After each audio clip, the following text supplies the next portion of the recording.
Maar de week weer. We blijven Fries. Dit is de Speedy Stitcher. Die ga ik even installeren voor het repareren van de Louis Vuitton Squan.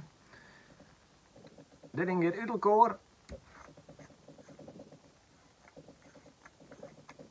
Zo. En dan zit er wat verstopt in de achterkant.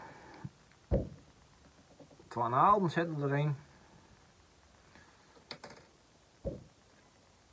En een dingetje om hem vast te maken. Het werkt als volgt. De treedt iemand hier terug in, door het gatje.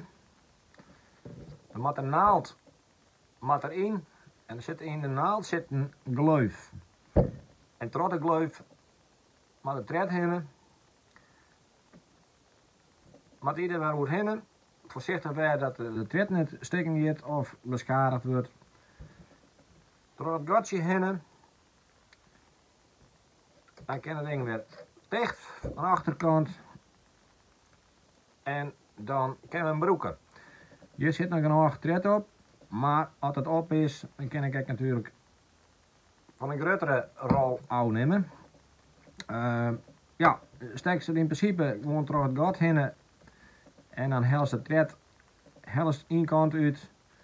En zo gaat het werken. Ik laat het straks even zien.